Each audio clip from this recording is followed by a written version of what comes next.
Mohon. Kerugian kalian apa melarang kami beribadah? Apa kerugian kalian? Apa kerugian kalian, Pak? Tanggal 26, tanggal 25 kebetulan Natal hari Minggu aja, Pak. Apa kerugian Dan kami kalian? minta cuma 4 jam, Pak. Apa kerugian kalian, Pak? Saya Tolong lahir bilang. juga, Pak, di Aceh, Pak. Bapak apa kerugiannya kalau saya beribadah di sini? Tenggara, Pak. Dia bicara Hah? apa kerugiannya? Ya. Apa kerugian Bapak? Orang Nasrani itu ibadah sebenarnya bukan di tempat lain. Terus? Ini kalau ibu bilang ini bukan gereja, berarti ibu nggak sah ibadah di sini. Enggak masalah. Soal sah. Bapak mau sah apa enggak? Tuhan kami yang tahu, Pak. Buat kami ini keberatan. Sekarang Ruginya Bapak apa? keberatan apa sih, Pak? Apa Bapak ruginya? Ini hari Natal loh, Pak. Apa Bapak ruginya?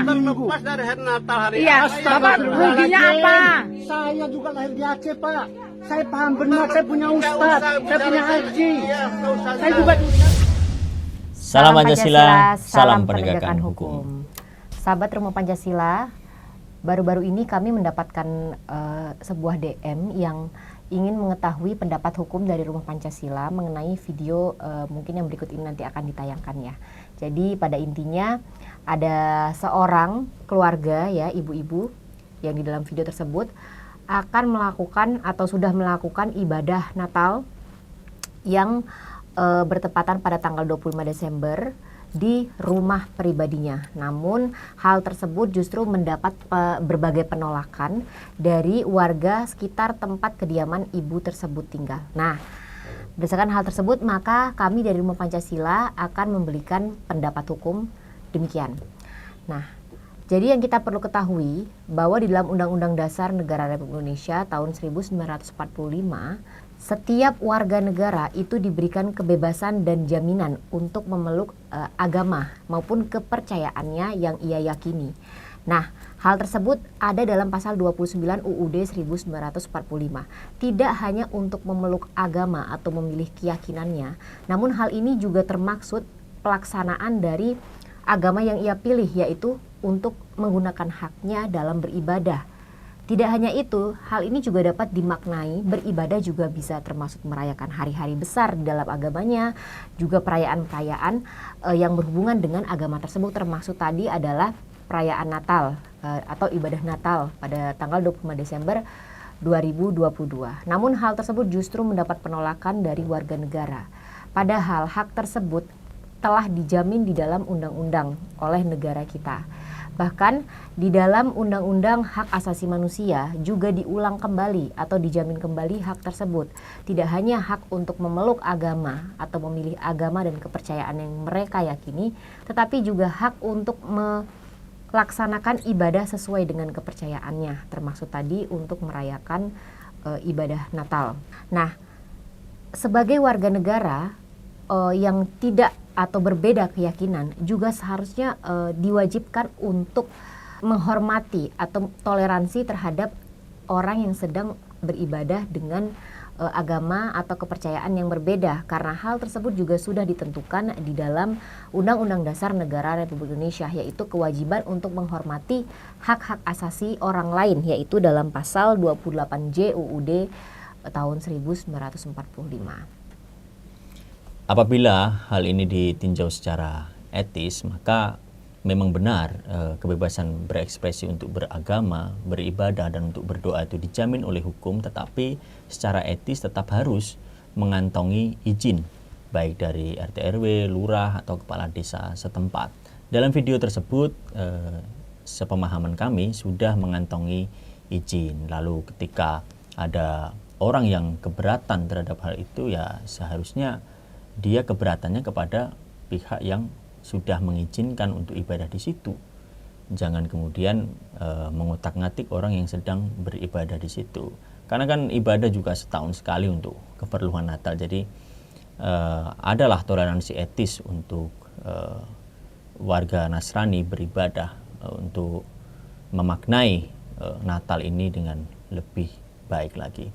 Itu yang pertama. Dan yang kedua, ketika kita berbicara kebebasan beragama, perlu kita ketahui bahwa agama itu kan merupakan suatu atau mengandung suatu ajaran-ajaran yang objektif karena langsung berasal dari Tuhan.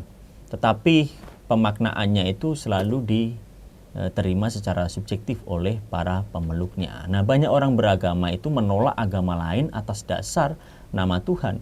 Padahal ketika kita menerima ajaran agama yang objektif itu, diterima secara subjektif, agama itu sudah bercampur dengan misalnya unsur-unsur sosial, unsur pengalaman kita, unsur politik kita, pemahaman kita terhadap budaya, itu sudah bercampur aduk di situ. Nah, lalu kita membawa nama-nama Tuhan, apakah itu justru tidak melanggar atau tidak menyakiti hati Tuhan itu sendiri? Nah, sehingga jangan sampai kita langsung menceplos atau mengklaim kebebasan beragama saya untuk membatasi orang lain itu menjadi persoalan yang cukup serius. Nah, yang kedua, yang ketiga, ketika kita berbicara hak ya, itu harus dalam 4 kerangka dasarnya, yaitu kerangka yang pertama kerangka subjek, siapa saya. Yang kedua adalah substansi, saya itu berhak atas apa. Yang ketiga adalah kerangka dasar, nah saya dasarnya apa memiliki hak tersebut. Yang kemudian yang keempat adalah kerangka tujuan, yaitu hak saya ini ditujukan untuk apa. Nah, dengan begitu kita bisa berbicara hak secara lebih objektif dan bukan hanya pendapat-pendapat yang bersifat psikologis tertentu atas dasar